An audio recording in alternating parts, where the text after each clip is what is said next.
We want justice. We want justice. We want justice. We want justice. নমস্কার প্রিয় দর্শক, আপনারা দেখছেন দ্য কেবি নিউজ প্লাস। আপনাদের সঙ্গে কথা বলছি আদিত্য। এটা কলকাতা শহরের চিত্র, আপনারা বুঝতে পারছেন। ভিক্টোরিয়ার সামনে এইভাবেই মোমবাতি জ্বালিয়ে জাতীয় পতাকা হাতে প্রতিবাদে নেমেছেন শহরবাসী। সমস্ত বয়সের মানুষ রয়েছেন, তারা তীব্র প্রতিবাদ জানাচ্ছেন, বিচার চাইছেন। Justice for RG Kar, we want justice, এই স্লোগানকে সামনে রেখে তারা আন্দোলনে সামিল হয়েছেন। ফের একটা মানববন্ধন, ফের রাত দখলের কর্মসূচি, ফের বিচার চেয়ে পথে নামা। শুধু কলকাতা শহরে নয়, যেটা আমরা খবর পাচ্ছি, সারা বাংলা জুড়ে এই ধরনের কর্মসূচি বিভিন্ন জায়গায় পালিত হয়েছে। আমরা বহরমপুরে থেকে খবর পেয়েছি, সেখানে 3 কিলোমিটার ব্যাপী মানুষ মানববন্ধন করে এই নৃশংস ঘৃণ্য যে ঘটনা, তার বিচার চেয়েছেন। অভয়া, তিলোত্তমা, কাদম্বিনীর যে নৃশংস খুন এবং হত্যা, তার বিচার চেয়েছেন। এর মধ্যে যেটা দুঃসংবাদ, আমাদের কাছে দুঃসংবাদ, সেটা হচ্ছে এই যে আগামীকাল সুপ্রিম কোর্টে যে শুনানি ছিল, যার দিকে তাকিয়েছিলেন আপামর বিশ্ববাসী, সারা বিশ্বের বাঙালি, সারা ভারতবর্ষের সুশীল সমাজ, সারা ভারতবর্ষের সাধারণ মানুষ, যারা এই ঘটনাকে সামনে রেখে আন্দোলনে নেমেছিলেন, যারা প্রতিবাদে মুখর হয়েছিলেন, তারা প্রত্যেকে তাকিয়েছিলেন কালকে সুপ্রিম কোর্টের শুনানির দিকে। কিন্তু যেটা জানা গেছে যে না, কালকে প্রধান বিচারপতির বেঞ্চ বসছে না এই মামলাটা নিয়ে। ব্যাস,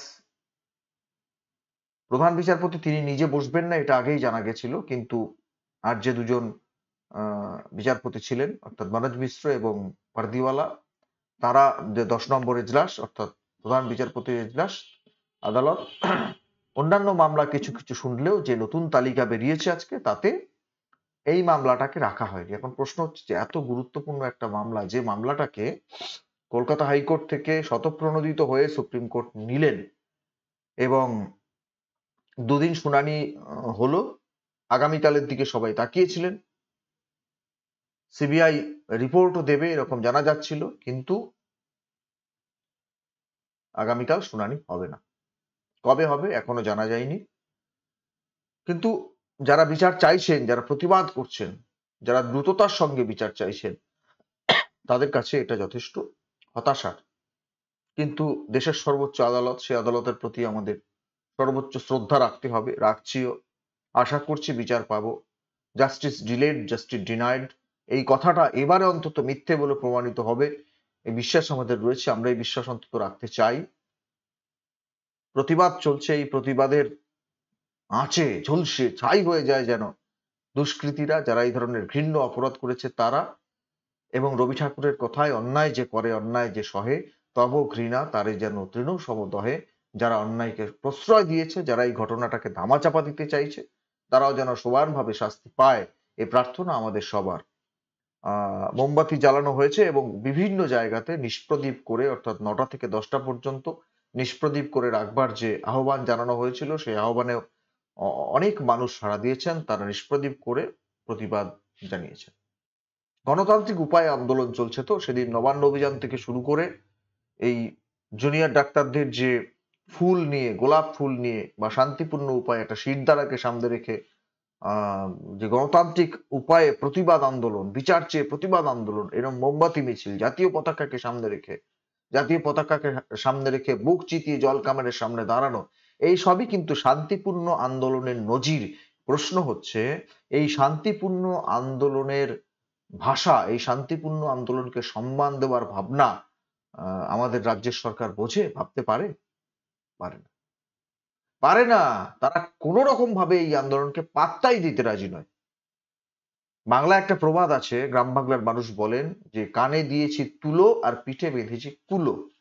আমাদের রাজ্য সরকারের অবস্থা খানিকটা তাই। যে যার মতো আন্দোলন আপনারা করুন, কিন্তু ওই চন্দ্রিমা ভট্টাচার্য কয়েকদিন আগেই বোধহয় বলেছিলেন যে আন্দোলন হচ্ছে হোক, কিন্তু 26 সাল পর্যন্ত এই আন্দোলন ধরে রাখার ক্ষমতা নেই। দেবাংশু ভট্টাচার্য আবার কি একটা বলতে চেয়েছেন, পুরো কথাটা আমার মনে পড়ছে না, কিন্তু বলছেন যে টাকা দিয়ে লোক ধরে আনতে পারো, কিন্তু এদের প্রত্যেকের হৃদয়টা, অন্তরটা নাকি মমতা বন্দ্যোপাধ্যায়ের আঁচলে বাঁধা। বুঝতে পারছেন?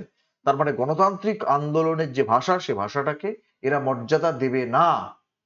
ব্রিটিশ সরকারও বোধহয় এরকম করতো না। এরকম তীব্র আন্দোলন যদি কোথাও হতো, সেই আন্দোলনকে মর্যাদা দেওয়া এবং সেই আন্দোলনের মূল বার্তা, যারা এই আন্দোলন করছেন তাদের সে বার্তাকে শুনে নিয়ে তাদের বিষয়টাকে দ্রুত সমাধান করা এরকম, কিন্তু বর্তমানে রাজ্য সরকারের তো কোনো সদিচ্ছার কোনো ব্যাপারই নেই।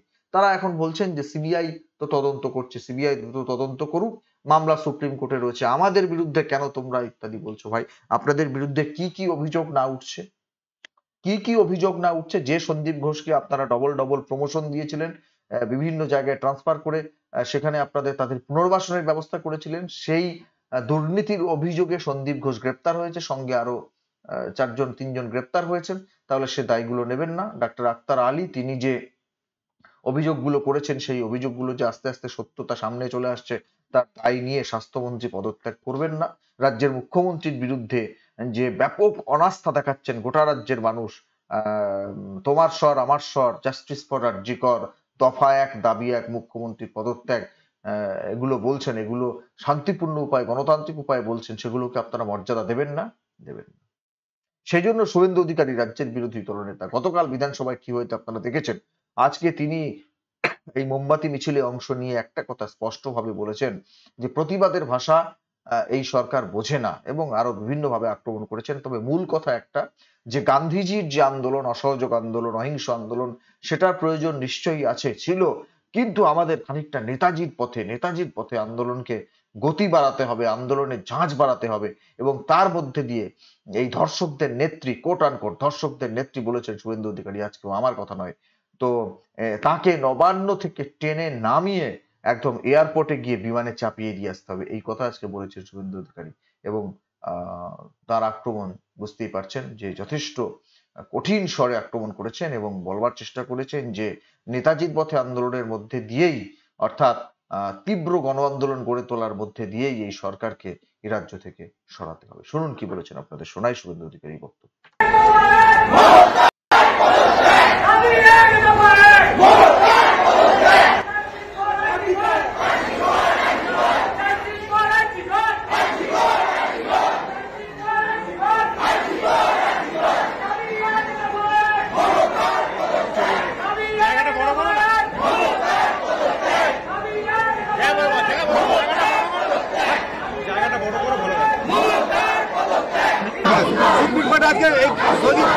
কি বলবেন?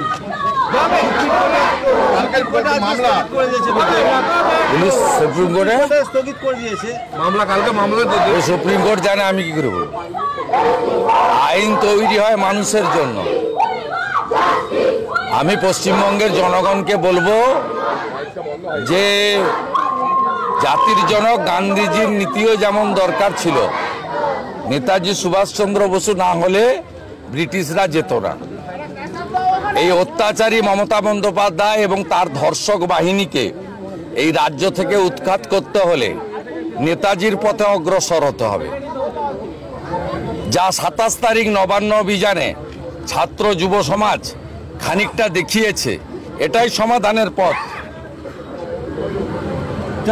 যতই গণতান্ত্রিক আন্দোলন করুন না কেন শান্তিপূর্ণভাবে, এই দোকান কাটা নির্লজ্জ ধর্ষকদের নেত্রী মুখ্যমন্ত্রী, তিনি প্রকৃত ধর্ষকরা শাস্তি পাক, আরজিকর বিচার পাক, কোনোদিনই তার দ্বারা সম্ভব নয়। আমার দীর্ঘ রাজনৈতিক অভিজ্ঞতার মধ্য দিয়ে আমি এটা বলতে পারি। নেতাজি সুভাষচন্দ্র বসুর দেখানো পথে এই রাজ্যে মমতা বন্দ্যোপাধ্যায়কে নবান্ন থেকে তুলে এয়ারপোর্টে গিয়ে প্লেনে বসিয়ে দিয়ে আসতে হবে, নইলে এই রাজ্যে কোনো নারী নির্যাতন, চুরি দুর্নীতির কোনোটারই বিচারও হবে না, শাস্তিও হবে না। তাতে কি আন্দোলন আরো তীব্র হচ্ছে? জনমত অত্যন্ত তীব্র, জনরোষ বাড়ছে। শুধু আন্দোলনের পদ্ধতির পরিবর্তনের দরকার। 27 তারিখ ছাত্র যুব সমাজ যা দেখিয়েছে, তারা অনেকে আহত হয়েছে, এখনো অনেকে জেলে আছেন, আজকে অনেকে জামিন পেয়েছেন, আরো অনেকে 150 জন এখনো জেলে আছেন। তারা যে ত্যাগ কৃচ্ছ সাধন করেছেন, আমাদের মেয়ে, আমাদের বোন, আমাদের দিদি, আমাদের ডাক্তার কন্যা ভগিনীর জন্য, আগামী দিনে আরজি করের বিচার এবং মা বোনেদের সুরক্ষার জন্য আমার মনে হয় নেতাজি সুভাষচন্দ্র বসুর দেখানো পথে গণ আন্দোলন গণপ্রতিরোধ গড়ে তুলতে হবে। রাজ্য সরকার দেখা যাচ্ছে শাসক দলও জাস্টিস ফর বিচার পথে নামছে, তাদের বিভিন্ন কর্মসূচি রাখছে, কি বলবেন? শাসক দলেরও তো বিভিন্ন কর্মসূচি নিচ্ছে। গতকাল বিধানসভায় আমার বক্তব্য দেখেছেন। এই নারী নির্যাতন, ধর্ষণ এবং খুন অন্য অত্যাচারগুলোর থেকে আলাদা। এটি সরকারি ধর্ষণ এবং খুন। একটা বোনকে ডেকে আনা হয়েছে ডিউটিতে, 36 ঘন্টা ডিউটি করানো হয়েছে সরকারি হসপিটালে, সরকারের লোকেদের দ্বারা ধর্ষিতা হয়ে তাকে বীভৎসভাবে অত্যাচার করে খুন করা হয়েছে এবং তার দেহ তাড়াতাড়ি পোড়ানো হয়েছে, ইউডি কেস করা হয়েছে, তথ্য প্রমাণ লোপাট করা হয়েছে এবং যাতে খুনি ধর্ষকরা বিচার না পায় তার জন্য মমতা ব্যানার্জির নির্দেশে সন্দীপ ঘোষ এবং বিনীত গোয়েল 4 দিন ধরে তথ্য প্রমাণ লোপাট করেছেন। তাই রাজ্যের শাসক দলের কোনো অধিকার নেই আরজি কর নিয়ে একটা বাক্য তো দূরের কথা, একটা শব্দ উচ্চারণ করার। এটা বাংলার কথা। শোনালাম শুভেন্দু অধিকারীর বক্তব্য। হ্যাঁ, একই কথা বলছেন। রাজ্যের মানুষের একটা বড় অংশের বিশ্বাস, ধারণা অন্তত সেটাই যে এখন রাজ্যের শাসক দল তারাও যদি প্রতিবাদ করে, তারাও যদি জাস্টিস করে, হ্যাঁ করতে পারে, কিন্তু জাস্টিস দেওয়ার অধিকার তো তাদের হাতেই ছিল।